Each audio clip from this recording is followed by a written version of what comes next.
Hello friends, welcome to Technique. This is Nirmal here, and in this video we'll be doing a detailed FAQ on the new Redmi Note 11.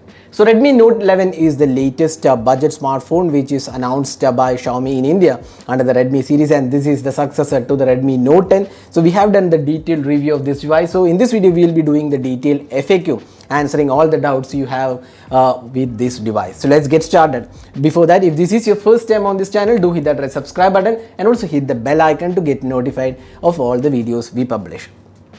First, let's have a look at the build quality and the design. Now you can see that the design looks definitely good. It may not be a standout design, but you can see that the flat panel looks pretty good, and the back panel also is slightly curved. The in-hand feel is really good. So overall, in terms of build quality and design, it feels quite good. Now this is a plastic frame. Of course, in the budget segment you will get only a plastic frame, but the build quality definitely feels really solid. Even the material finishing is good, and overall fit and finish looks okay to me. And even the display is quite okay. The punch hole selfie camera, the bezels are kind of slightly on the high side, but again, for a budget device you can't expect more at this price segment. So design and build quality feels quite okay. Now next is the display. Now this device comes with an AMOLED display, and this is protected by Corning Gorilla Glass 3. So there is a Gorilla Glass 3 protection on the display, and there is also screen guard built in on this device. Now looking at the color quality, the display has DCI-P3 color gamut, and it feels quite good in terms of colors. The brightness levels are also pretty good. The touch response is very smooth actually, and overall quality of the display feels quite good. So the display is a 90 Hz refresh rate compared to the 60 Hz on the Redmi Note 10. So display has definitely improved, and it's Gorilla Glass 3 support. Next is the SIM cards. Now you get two SIM card slots and a dedicated slot here, so you can expand the storage. So two dedicated SIM card slots, there are 4G LTE, so we'll talk about that later. So that's the SIM cards. Now next is the storage. So this device comes with 64GB storage as well as 120GB storage. This is LPDDR4X RAM and UFS 2.2 storage support. Now next, moving on to the software. So the phone comes with MIUI 13. That's first device in India to come with MIUI 13, and this is on top of Android 11. So MIUI 13 has a lot of additional improvements in terms of speed and optimization. Even the RAM management has improved, but visually we don't see any sort of major differences. It looks quite similar. So there is no major visual difference as such. Here and there a few minor changes are there, but otherwise this looks quite similar.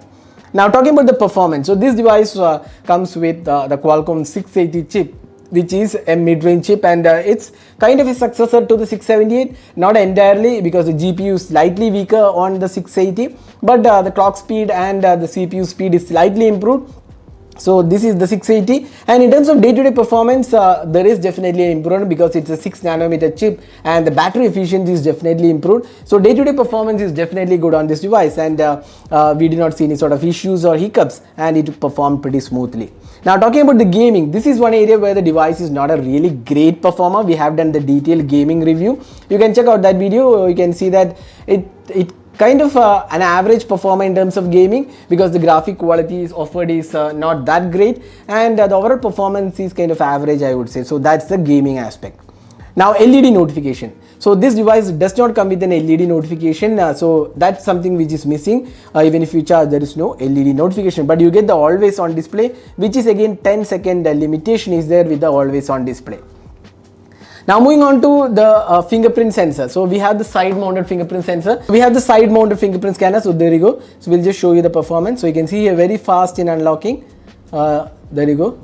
It's pretty fast. And let's see the face unlock as well. So there you go. You can see that face unlock is also pretty fast. So that's the fingerprint sensor and face unlock. Now next is the USB OTG, as this device comes with USB OTG support, so you can connect your pen drives and other computer peripherals. So next let's see the camera to API. So you can see that there is level 3 support on this device, so you can install GCam on this device. Now next let's see the sensors available on this device. So we have installed the sensors app, so we'll just open the sensors app. So here you can see that all the sensors are there: accelerometer, proximity, light, gravity, gyroscope. All the sensors are included on this device.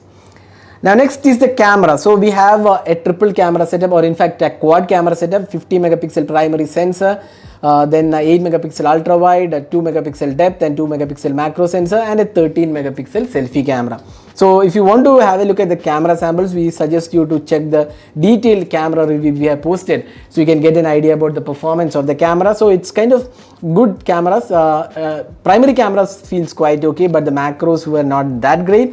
That's something which we felt Xiaomi could have improved. So you can check the detailed camera review.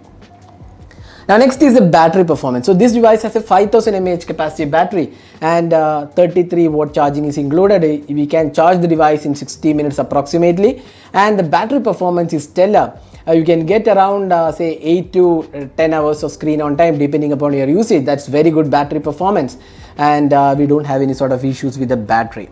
Now next is the Widevine L1 support. So let's see if this device has Widevine L1. So you can see that security level is in fact L1, but we are not sure whether this has received the certification. So Widevine L1 is officially supported on this device.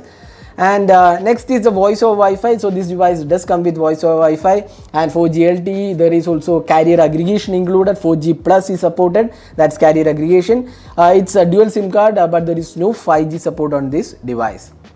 Now colors, we have the white color with us. In fact, this is kind of a color with a pattern. There are additional colors also included.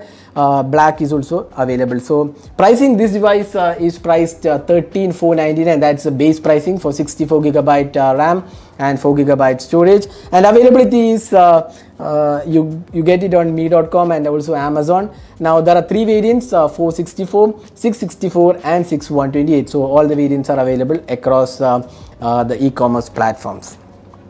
So that was our detailed FAQ of the Redmi Note 11. Hope this answers almost all of your questions. If you still have anything to ask, you can drop a comment and we'll be glad to help you out with your questions. So that was the detailed FAQ of the Redmi Note 11. Hope you enjoyed watching this video. Do hit that like button and also hit the subscribe button for more videos. Thanks for watching. Hope to see you in our next video. Have a great day.